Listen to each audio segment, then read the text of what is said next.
What up, Cavs Nation? I'm your host, Ethan Sands, and I'm back with another episode of the Wine and Gold Talk podcast. And joining me tonight, Chris Fedor, cleveland.com Cavs beat reporter, and we are coming to you guys after the Cavs' latest loss, 122-110 to the Portland Trailblazers. And Chris, I don't think we got to spend too much time on this one because we're starting to see this trend continue. There's multiple different blueprints that are being created by other teams to combat what the Cavs are doing this season or the areas that they're lacking. There's two main ones to me.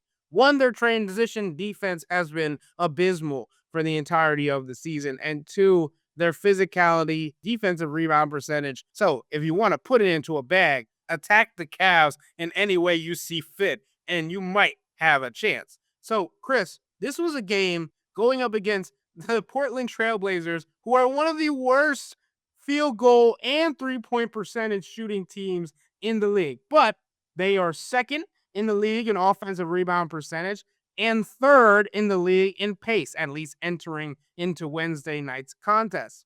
So, we knew what this contest was going to look like, and that's how it panned out. Chris, I just want to get your initial reaction to what happened tonight, what's been happening all season. This team is now 13-10, 23 games into the season. Kenny Atkinson asked for 25 games before a full evaluation. We're here now. Yeah, we just are. They're not looking like a championship level team, this version of the Cavs. And there are a lot of circumstances surrounding that, and there are a lot of pieces missing. Many of those pieces are very, very important to their success. But the truth is, all these other teams that they play against that are perceived to be on the same tier as them, above them, right in the same mix as them, those teams just look faster. They look more athletic. They look hungrier. They look like they bring more activity to the table.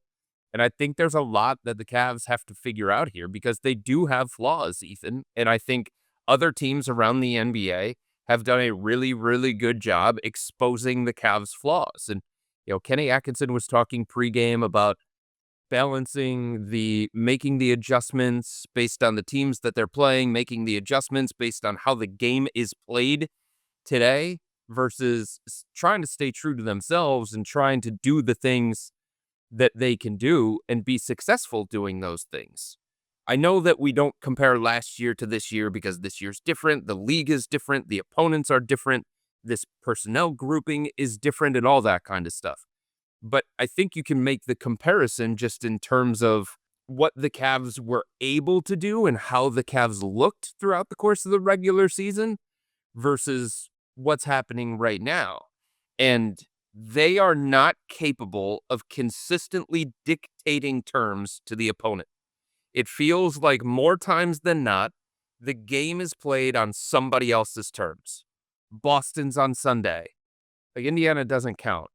But even in the third quarter, Indiana was trying to dictate terms, and it seemed like they were going to. And the Cavs defensively were terrible in that game against Indiana, and it was just masked by Indiana's wretchedness and the Cavs' offensive outburst that they had. But last year, it was a situation where they said, we're going to do what we do, and what we do is going to be better than what you do. They don't have the ability to do that this year. They don't have their ability to impose their will and impose their identity because I don't think they know who they are still. I don't think they have an identity, a clear-cut identity. And it's just a lot of stuff that they have to work through, and they have to be really, really careful about building bad habits. Everything is about habits. Everything's about figuring out what works, what doesn't work, what lineups don't work, who belongs in the rotation, who doesn't. The regular season can be a grind, but it's also informative, and it's also important from a building habits perspective. And right now, there aren't a lot of positive habits being built from the Cavs that they can just lean into as the season goes on. So they have to take a hard look in the mirror here and have an honest assessment of who this team is 23 games into the season. But at the end of the day, they do not look like a team that is capable of winning a championship right now. I agree, Chris. And this is a conversation that we keep having, but the Cavs aren't making shots, right? And Kenny Atkinson says you can still win games if you're not making shots. The only way you can do that is if you have good habits. And it's much easier to make bad habits than it is to create good habits, because good habits have to foster over a multitude of games in time, while bad habits can seep into a roster. And it feels like some of these bad habits are coming from years ago, playing down to your opponent, not allowing teams to get back into games. We've been having these conversations for years now, Chris. And I'm starting to think and wonder if this is just who this Cavs team is, because they aren't allowing themselves to change the reputation that they've built, not only in the regular season, but in the playoffs as well. And it's a difficult conversation because these are great guys. These are great players. Individually, you could say, oh, well, if you trade Jared Allen, this team might get better. If you trade Darius Garland, this team might get exponentially better, right? And now we're talking about a collective of what this group is doing or isn't doing. And that's what's difficult. And we keep coming back to this conversation that Kenny Atkinson has with us. Donovan Mitchell's doing a lot. Donovan Mitchell's doing everything.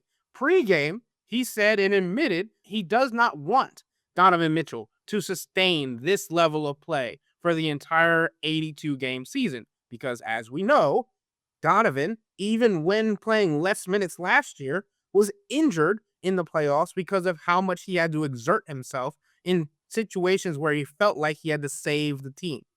Now we're having that for the first 23 games of the season, Chris. And sure, Donovan has admitted to us that he is in the best shape he's been in his career. His body feels better. And it's not necessarily he's more rested, because that was last year. It's just his physical toll on his body feels less because of how he prepared for this season. But then Kenny Atkinson comes into the post-game press conference and goes, we need Donovan Mitchell to basically be a superhero every night.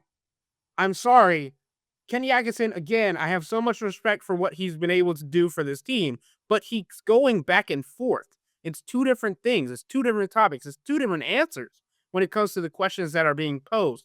And Chris, we talked about this last postseason against the Indiana Pacers, when in the first game of the series, Donovan felt the need to drop 30 shots. And now you're telling me even when guys are out, he's taking the same amount. Or when guys are back, he's going to take the same amount. So why are we supposed to believe that when injuries return, that these shots or these habits that Donovan has created are going to change? Ethan, they should not need Superman Donovan Mitchell against the 8-win, now 9-win Portland Trailblazers, who are playing on the second night of a back-to-back after what was a grueling night before that went down to the wire against the Toronto Raptors. They shouldn't need Superman Donovan Mitchell in that kind of setting. And they ended the game. They lost the rebounding battle, the free throw attempt battle, the second chance points battle, fast break points, assists, bench points by a wide margin, made threes, and they trailed Portland for 34 minutes. I know that the Cavs are missing guys. Jared Allen's important, Sam Merrill, Max Strus. These guys matter to the Cavs' success, and maybe there's a situation where they're just not going to be the team that they want to be, that they think they can be, until those guys return to the lineup. But in the meantime, playing against Portland, second night of a back-to-back, after all of the energy that they spent, it shouldn't be that lopsided. Not for this team. Not for a team that has championship aspirations. Not for a team that has talked about all this different stuff about how different they are this year compared to years past, and all the stuff that they've been saying leading into this season and in the first few weeks of this season. Like, it just shouldn't be like this. And it was, and it is. And the hard thing, Ethan, is that performances like tonight against Portland, they're not becoming the outlier, right? They're not becoming the exception. They're becoming the norm. It's kind of who the Cavs are. And it's a dangerous precedent. And there are a lot of things happening here that I would think would make Kenny Atkinson, even though there is a big picture plan in place, even though it's all about peaking going into the playoffs and getting better as the season goes on. If I'm Kenny Atkinson, I'm a little bit queasy about some of the stuff that I'm seeing from this basketball team because it's happening on a nightly basis. We've talked about their inconsistency throughout the first 23 games. I think there is a level of consistency that they're showing. And it's like these flaws continue to show up over and over and over again. And when you see it repeatedly, you start to ask yourself, okay, is this just who the team is? Do I have to reset my expectations? Have I seen enough to change my view on them? Like, these are legitimate questions that you have to start asking when you see all these teams that are faster than them, when you see the same problems over and over and over again. You know, there were people inside the organization tonight, Ethan, that were really, really upset about the free throw disparity. And I totally get it.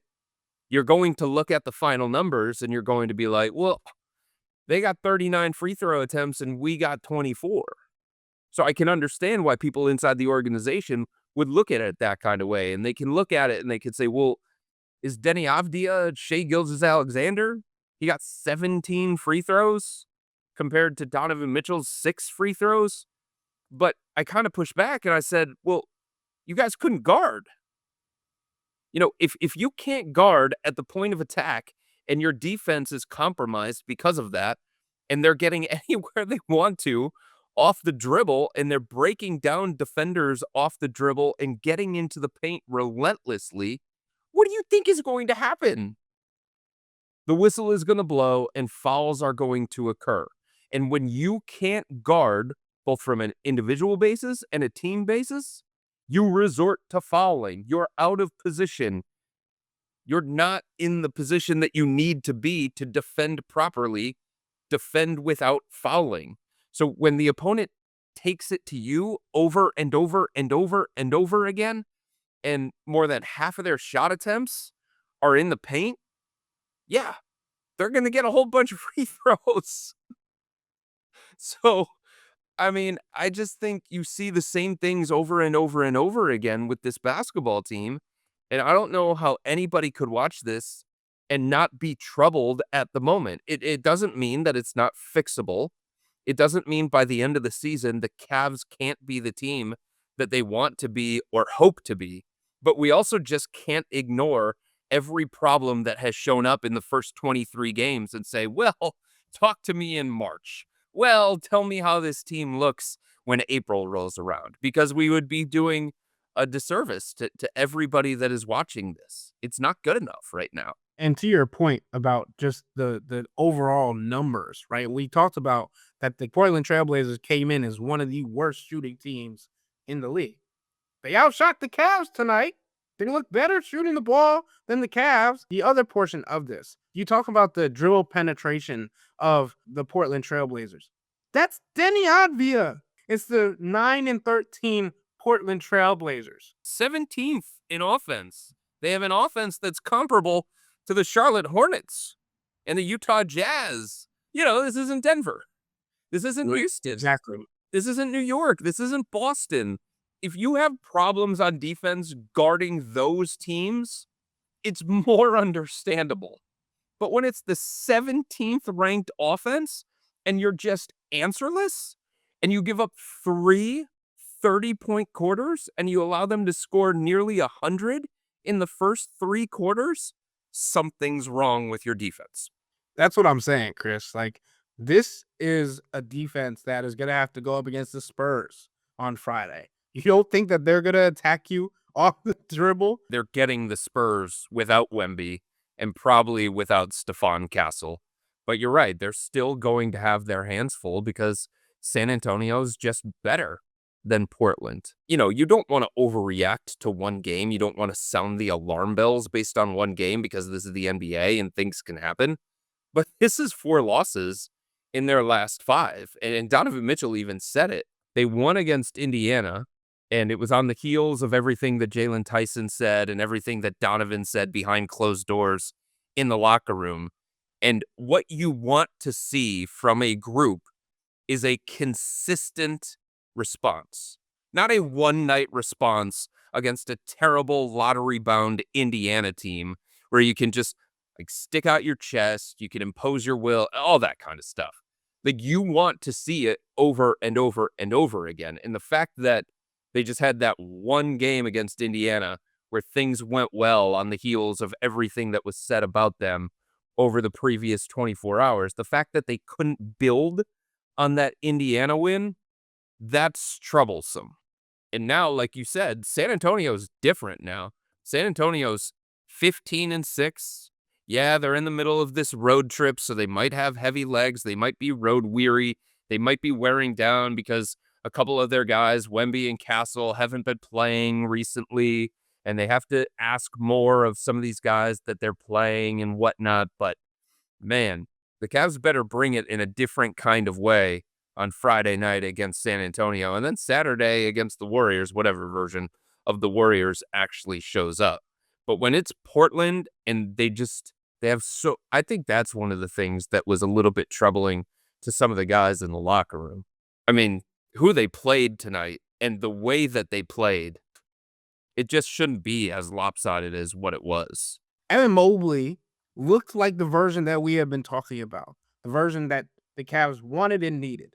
And with Kenny Atkinson saying pregame, we don't want Donovan Mitchell doing all of these things for an 82-game season, I was like, oh, okay, 7 shots in the first quarter for Evan Mobley? This is going to be exactly what the Cavs need against a team that is physical, against a team that is on the boards. You're going to have him acclimated on the offensive end to make him more effective on the defensive end. One part of that story remained true. The defensive end was great. 5 blocks, 2 steals. Evan Mobley, as Kenny Atkinson said, looked like Defensive Player of the Year, Evan Mobley. But he took 7 shots for the remainder of the game over the next 3 quarters after the first quarter. He was 4 of 7 for 12 points in that first quarter. He ended the game just having 23 points. So I'm thinking to myself, when are they going to utilize Evan Mobley to his full potential? Or when are they going to find a way to make him understand that he doesn't have to make the perfect play? Because that's something that Kenny Atkinson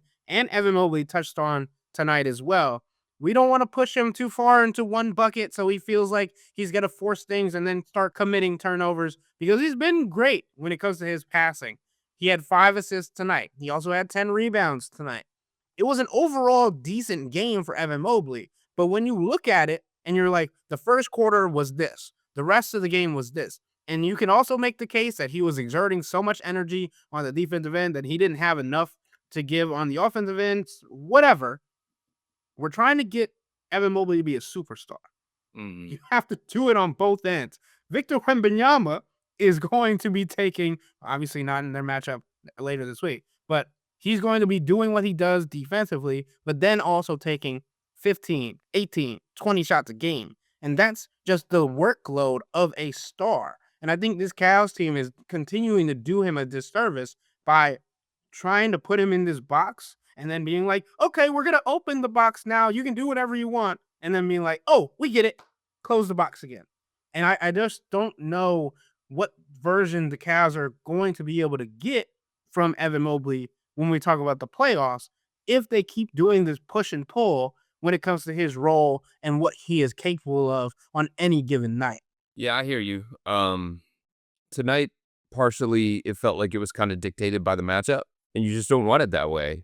If Evan is this guy that you talk about in this way, and the Cavs talk about him as neck and neck with Wemby, MVP candidate at least on the periphery, all NBA player, one of the 5 best players in the NBA over the next half decade. You don't want to get into a situation where how he's used, what he does, how effective he is based on matchup and can change based on what the opponent tends to do as the game moves forward. He was really aggressive. He was in the paint throughout the course of the first quarter. He was imposing his will. And that was an advantage that he had. He was able to take some of the smaller defenders against the Blazers, and he was able to take them into the paint. He was able to bully them. He was able to beat some guys off the dribble. And then as the game went on, Donovan Clingan just said, I'm not going out to the perimeter. Like, I'm not even bothering. I'm going to stay right here. And if you're going to make shots, then you're going to make shots. And I think a lot of Portland defenders started to look at guarding the Cavs that kind of way and Evan that kind of way. Like, you know what? We're just not going to go out to the three-point line and contest these things. Not with the kind of ferocity that other teams do. So they kind of hung back, and it was almost like a dare shot to Evan Mobley. It was a dare shot to Naquan Tomlin. It was a dare shot at times to Dean Wade. That's how they chose to start guarding the Cavs as the game went on, and I think that's part of the reason why, Evan's approach and the Cavs' approach on the offensive end was different as the game continued to go on. But they need to continue to understand Evan is at his best for all of the things that they believe about him, for all of the things that they want him to do, for all of the ways that they want to expand his game. The best version of Evan Mobley, if they're trying to win the game, is put him closer to the rim. Put him in the paint. Let him score on dunks and jump hooks and layups and putbacks and those kinds of. Let him work his way to the free throw line, potentially, the way that Denny Avdia did. And I think half of his shots being threes, I don't know that that's the kind of shot profile that the Cavs would want. Even on a night against Portland where it becomes a little bit tricky because his primary defender was just not out there on the perimeter. He couldn't physically get out there, and he had no interest in getting out there either. The other thing, Ethan, is that so much of what the Cavs talked about coming into this year was their depth and their balance, their potential depth and their balance. On this kind of night, where you don't have Sam Merrill, you don't have Max Strus, you don't have Jared Allen, DeAndre Hunter's got to be better. Darius Garland has to be better. Lonzo Ball has to be better. These are some top guys in the rotation that the Cavs are counting on throughout the course of this year, that the Cavs are relying on to be better. And you could sit here and you could say, well, look at the lineups that these guys are playing with.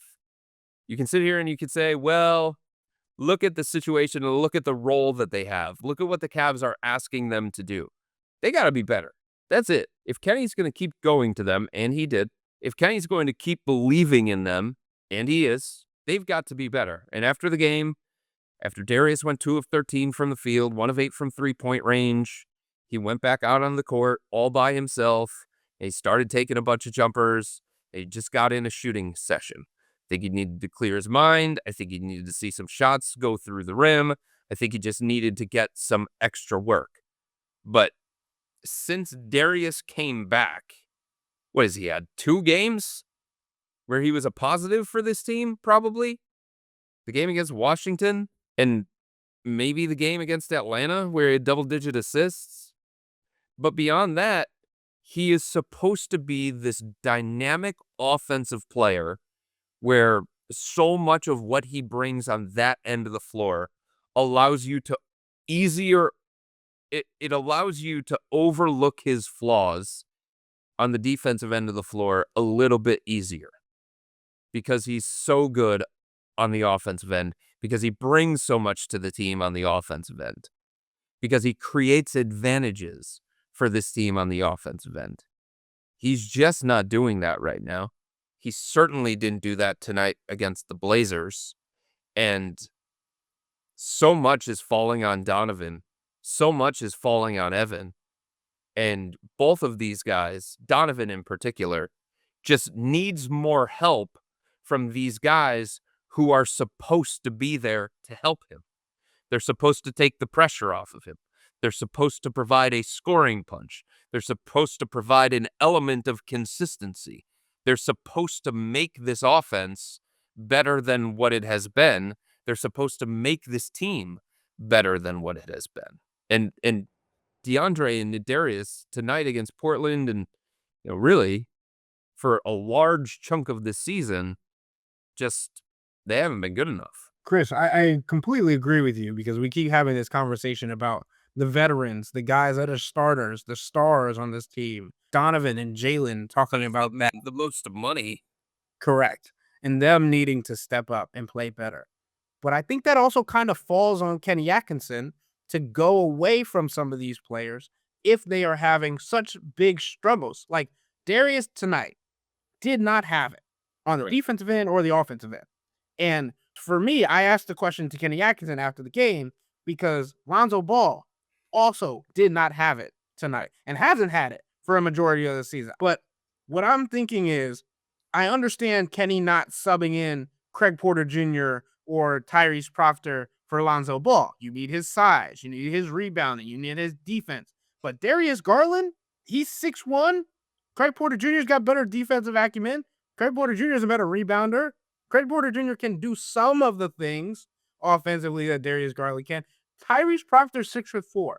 Kenny Atkinson raved before the game about Tyrese Proctor's defense, and then you're not going to give him a chance. I get it. Portland's long, they're lengthy, they're athletic, they're strong. So you want to try and keep Lonzo Ball on the floor. But again, that archetype doesn't bode well for Darius Garland. And in those kinds of matchups, in those kinds of conversations, obviously Kenny Atkinson will say, and he did after I asked about Lonzo Ball, that's my guy. I'm going to keep trusting in him. I'm going to keep believing in him. I'm not putting words in Kenny Atkinson's mouth, but if you're not going to play Craig Porter Jr. more than 10 minutes, you're not going to play Tyrese Proctor at all after giving them so much praise, after giving them so much credit, after talking about the bench and the depth of this team.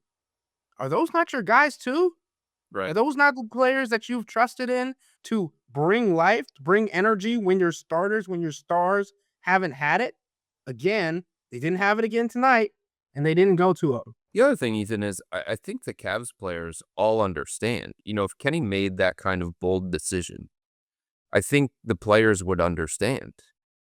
Because I think everybody could look out on the floor and see the struggles that Darius was having on the offensive end and seeing how he was getting exploited at the defensive end.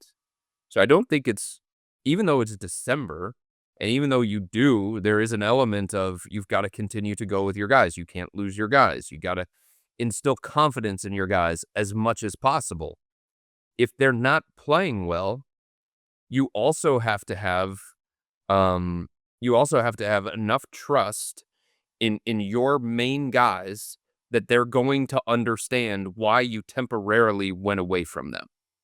And if Kenny has built the kinds of relationships in the locker room that he says he has, and I believe that he has, he should have the freedom and he should have enough confidence to go away from guys if it's not going the way that they need it to go, or if they feel like somebody's better in a specific matchup, or somebody might give something that one of those top players is not giving. I mean, I think everybody inside the arena tonight, when Lonzo Ball checked back into the game, when Kenny went back to Lonzo Ball, I think everybody in the arena tonight was like, what? What the hell is he doing going back in the game? When Dean Wade checked back into the game around the 7-minute mark of the fourth quarter, I turned to one of the writers next to me and I said, are you kidding me? He's been awful tonight. He's not making shots. He's not playing well defensively. And everybody knows I'm a Dean Wade supporter, and I think he can be an impactful player for this team. And I do think that he does some positive things, but tonight he wasn't good. And I think you have to read the game and you have to believe in what you've created here, that if the situation calls for it, that you're okay going away from those guys, that you can go away from those guys and they're going to understand why it happens. When we talk about Lonzo, and I was kind of trying to make excuses for why I thought it made sense, but I'm sitting here in my seat and I'm looking at the stat lines and I'm looking at what Lonzo Ball has not been able to do thus far into the season. I mean, he was 1 of 9 from the field tonight, 1 of 8. And some of these shots that he took were just awful. And I don't understand why there's been so much more leeway distributed to someone like Lonzo rather than giving guys who have you've continuously praised, as I mentioned, those opportunities. And the only reason that we don't look at the Lonzo Ball stat line and be like, oh my God, this is awful, is because in the beginning of the fourth quarter, he was decent. But then he made a bonehead decision on the offensive end. You get a tip away, and you're running in transition, and you're on a run. You've cut the score. I think it was like down to 8, clawing back in this contest in the fourth quarter. And Lonzo Ball, who is, again, 106, 107, 108 at this point, decides to toss a transition 3 up. It can't be the play. When the entire arena celebrates one 3-pointer that you've made, the way that they have celebrated Lonzo Ball the last 2 times he's been in Rocket Arena, the previous time he threw up the prayer hands because he had not hit a 3, and now the arena erupted when he hit one, and he kind of like dropped his head as he ran back to the defense in relief. You can gain confidence from making baskets. 1 of 8 from 3 should not give you that kind of freedom, should not give you that kind of confidence. And Ethan, every time Lonzo has a thought to go to the paint or go to the rim, he stops or he passes the ball out. He's taken 111 shots so far this year. 111. 14 of those, only 14 of the 111 have been in the paint. You're just doing this offense a disservice when you're not attacking. And that's an element that they need from Lonzo. That's an element they need from Darius. That's an element that they need from Donovan. So much of this is attack the paint, force the defense into rotation, and then create movement off of that. Drive and kick, all that kind of stuff. But if he only plays outside the 3-point line and there's nothing else that he's bringing to the offense, man, it becomes really, really difficult to consider him a plus at that end of the floor. And it's only December, and Kenny's going to stick with him because that's his guy, and he doesn't want to lose him, and he knows that he needs him, especially when the playoffs roll around. But he is willingly making himself very easy for the defense to guard by the way that he is choosing to play, by the way that he is staying out on the 3-point line, out on the perimeter. At some point, he's going to have to attack the basket. At some point, he's going to have to try and get into the paint. At some point, he's going to have to try and go toward the rim if those opportunities are going to present themselves. And if the defense is going to be sagging off of him because they just don't believe in his shot, then theoretically that gives him an opportunity to get a running start and maybe create an advantage off the dribble. And we'll see if he makes some kind of adjustment. But 111 total shots and 14 of them coming in the paint? No. That's not the kind of shot profile that I think the Cavs would want from somebody like Lonzo. And look, he's not going to lead the NBA in drives. He's not Shea. He's not Donovan Mitchell. But there has to be some kind of balance to his offensive approach and his offensive attack. And it's got to be a different kind of balance than what he has shown in the first 23 games. I mean, Chris, if we're looking at the stats, because I now have them in front of me, he averages the 4th most 3-point attempts per game on this Cavs team. And he's one of the worst 3-point shooters that they have. He averages 26.9% from 3. That's the 4th worst 3-point percentage, in front of Thomas Bryant, Naquan Tomlin, and Jared Allen. And right in front of him in that list is Dean Wade, who is 3.5 3-point attempts per game and 28.4%. I just think when he drives, he's not necessarily driving to attack. Sam Merrill mentioned this in a different conversation we had. Driving to attack the rim and score creates more gravity than it does if the defense knows you're not driving to score, you're driving to pass. And I think it's a mindset shift that is needed. Chris, I got one last thing I want to talk about because I want to get out of here. Thomas Bryant got minutes tonight, is starting to get more minutes. I know he's not going to end up in the rotation more or whatever, but like with Jared Allen out, I think he added valuable minutes, valuable energy, even though box score watchers are going to say, oh, he was a minus 14. Sure, the entire team was bad tonight. There was no good of tonight's game. Even Donovan Mitchell, who went supernova, ended up with 33 points, is still in the running for the scoring leaders of the NBA. But when we're talking about Thomas Bryant, what he brought rebounding wise, what he brought energy wise, what he brought toughness and physicality wise, especially against a Portland Trailblazers team, I think that's something that you need. And especially with his size, ability in the painted area, it's different than someone like Naquan Tomlin. And you saw what he was able to do for the Indiana Pacers in their last run. And I think that's valuable for the Cavs.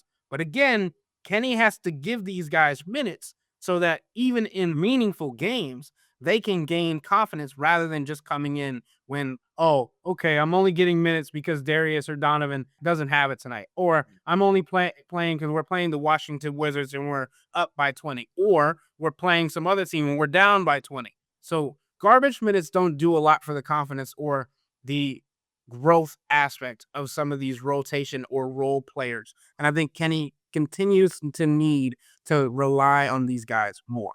It's interesting, Ethan, because Kenny seems to recognize what all of these other guys bring to the table, and he has singled them out on numerous occasions. And the other night following the Indiana game, or maybe it was before the Indiana game, one of the two, either way, it was in Indiana. Kenny Atkinson was talking about how, like, the compete level of Jalen Tyson, the compete level of Thomas Bryant, Craig Porter Jr., Naquan Tomlin. I don't think I'm leaving anybody else out. Tyrese Proctor, when he gets an opportunity. The compete level of all those guys, it's different than some of the main guys that the Cavs are relying on. And it shouldn't be. It shouldn't be that drastic. But here's the thing, like, if it's going to continue to be, then take advantage of it. If that's the thing that the Cavs are struggling with right now, I asked a question to Kenny and a couple of the guys following the game. I said, what is the area that needs the most urgent focus when you're talking about fixing some of the problems that have arisen here in the first 23 games? And it's clear that overall competitiveness is something that stands out to these guys. Energy, activity, hustle. Jalen Tyson said hunger the other night. You put it all in the same bucket. You're saying the same thing. You're just saying it a different way. So if those are things that you're noticing aren't good enough, aren't to the level that you want them at as a coach, and you have guys that are going to do that, and they're not going to be as talented, they're not going to make you as good offensively, they're not going to give you the same kind of ceiling or anything like that. But if you're trying to address the problems that you're seeing consistently, and energy and activity and all that kind of stuff that's in that bucket, if that is what you're seeing as a problem, you have solutions. You have stated that you have solutions. You have stated that you have guys that bring it to a different level than some of your other guys. So if you want to send a message and you want to correct that, I do think maybe you have to give a longer leash to some of these compete guys, some of these energy guys. And it doesn't have to be every single night. And it doesn't have to be for a week straight or 2 weeks straight or 3 weeks straight. But if that's what the game is calling for, if that's what your team is calling for, then just go to those guys and see what happens.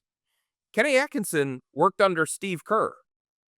Steve Kerr does that all the time. And there are things that he does wrong. Not every coach gets everything right. But you would think that Kenny working under Steve, and that's a tactic that he uses to try and like get through to his other guys, you would think that maybe Kenny considers that. And maybe moving forward, Ethan, he needs to consider that a little bit more because for the last 2 weeks, the compete level of this team hasn't been high enough. And everybody has admitted it. And Kenny has admitted it. And it seems like it's kind of frustrating him of like, I've got all these talented guys, all these high-priced guys, and they just don't play as hard as Naquan Tomlin. Not consistently, anyway. They don't play as hard consistently as Craig Porter Jr. and Jalen Tyson and some of these other guys. So if that is something that you see as a problem, isn't it your job to address it? Is it your job to fix it or find a solution? I think he might have a solution, and he might have to do that just one time, maybe 2 times, however many times it takes to try and get a message across. A message that is going to resonate in a different kind of way. And the best way, I think, that you can make guys see something is you can take away their time, their playing time. And again, I'm not saying it has to be every single night. I'm not saying that it has to carry over through the remainder of the regular season. But if you start a second half because you don't like the way that the first half went with like whole hockey subs where it's just energy guys, or you finish a game like they did against Miami. They had to against Miami because of who was available and who wasn't available. But if you have to do that, you have to have a willingness as a coach to pull that string. Chris, we don't like using comparison because comparison is the thief of joy. But Donovan Mitchell pointed the finger and was like, you know who across the pond is doing it? Oklahoma City. Yeah. You know what we want that they have? A ring. And they are still coming in. So because somebody asked Donovan or Kenny about the hangover effect, there can't be a hangover effect from 64 wins when you get bounced from the Eastern Conference semifinals. Donovan and this team knows that. They know that there's competitive teams that are willing to do what it takes even after getting there. That's what creates a dynasty that we've been talking about with OKC, right? The Cavs need that kind of compete level. And again, not trying to compare, but internal competition, frustration with losing is good. OKC has players, again, one of the best defensive teams, the team that has the most spread out defensive first players, have people internally competing to see who can win the steals title. Yeah. That's their identity, the defensive end. The Golden State Warriors, Jimmy Butler and Stephen Curry before the season had the free throw percentage thing. Don't know how well Jimmy Butler's holding up in that at this point, but there's internal competition that allows players to grow, strive for different things, or just have a goal. And maybe that's what's needed. And Evan Mobley said it after a game previously that frustration can be good because it helped him early into the season to get to where he is now. But we also don't know if everybody's going to respond the same way because we don't know how this team responds to adversity just yet. We're still trying to figure that out. Don't know that the Cavs are capable, this version of the Cavs are capable of taking that kind of approach that you're talking about during the regular season and just flipping it at the right time. We don't know that. This isn't LeBron's Cavs here. This isn't Steph's Warriors here. Okay? Like, this is the kind of team that has to do the things right during the regular season to get them to the point that Oklahoma City is already at, to get them to the point that the Denver Nuggets are already at, to get them to the point that, teams like Minnesota trying to get to, teams like the New York Knicks in the Eastern Conference trying to get to. So, it's a struggle for me because I totally understand, why some of the mentality from the Cavs is the regular season doesn't matter. We won 64 games last year, and we still lost in the second round of the playoffs, so what do we have to show for it? What did it really mean to win 64 games? I totally understand that mentality, but they just haven't accomplished anything. They haven't accomplished anything to have that kind of approach to the regular season. And I like the way that Donovan responded to that question tonight about the quote-unquote hangover. How could you possibly have a hangover when you didn't win a championship, when you didn't get to the conference finals? How could you possibly not come into this season with a focus, with a determination, with a different kind of mentality, with a level of fuel based on everything that happened to you last year in the playoffs? And Oklahoma City went and won the championship last year by doing things the right way leading into that. And now here they are on the heels of that championship, still doing things the right way, because that's what it takes to win a championship. That's what it takes to learn those things. And I don't know that the Cavs have learned those things to the level that they need to have this kind of approach to the regular season, or to treat the regular season the way that it appears that they are treating it from a mental standpoint. Chris, the Cleveland Cavaliers are currently 7th in the Eastern Conference. They will be in the play-in tournament. This team is mentioned, as you just said, even the number 1 seed didn't mean anything. They could win 82 games and it wouldn't mean anything. I can tell you one thing for sure. This team does not want to be in the play-in tournament when it comes to this postseason, because they are proving each and every night in the regular season that any team can give them a run for their money. But with all that being said, that'll wrap up today's episode of the Wine and Gold Talk podcast. But remember to become a Cavs insider and interact with Chris, me, and Jimmy by subscribing to Subtext. This is where you can send in your weekly Hey Chris questions. We'll get to those in tomorrow's podcast. So send in your questions, send in your name and your city, and get a shout out on the pod. Only way you can do this: signing up for a 14-day free trial or visiting cleveland.com/Cavs and clicking on the blue bar at the top of the page. If you don't like it, that's fine. All you have to do is text the word STOP. It's easy, but we can tell you that the people who sign up stick around, because this is the best way to get insider coverage on the Cavs from me, Chris, and Jimmy. This isn't just our podcast, it's your podcast, and the only way to have your voice heard is through Subtext. Y'all be safe. We out.